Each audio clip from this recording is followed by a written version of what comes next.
Welcome to our lecture online. Now let's calculate how much energy there is in the entire atmosphere of Venus.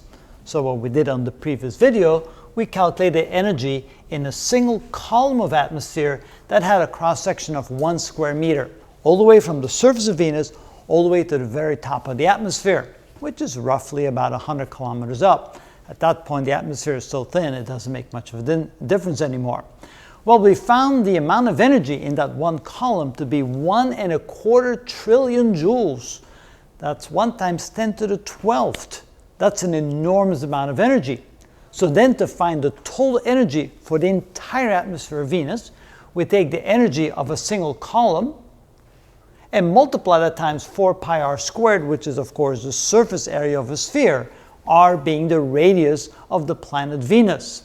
So we take the amount of energy in a single column per square meter of surface times 4 pi times the radius in meters, which is a little over 6 million meters, which is the radius of the planet Venus. We have to square that, and out comes a number of 5.75 times 10 to the 26 joules. Oh, not per second. Just a total number. I was thinking about comparing it to something, so that's why I got that wrong, but it's 5.75 times 10 to the 26 joules. That's how much energy is contained within the entire atmosphere of Venus. Now to compare that, let's find out what the energy output is of the sun every single second. It turns out the energy output of the sun is 3.9 times 10 to the 26 watts, and a watt is a joule per second.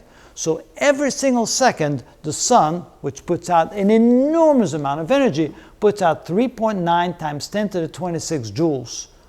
Wow. That means that the energy content of the atmosphere of Venus is even larger than all the energy the sun puts out in a single second.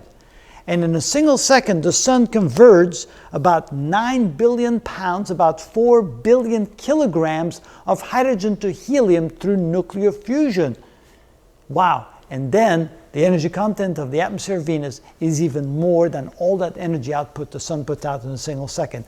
That's absolutely amazing. Now, of course, the big question is, why is that? Why is it, first of all, that Venus has this tremendous thick atmosphere?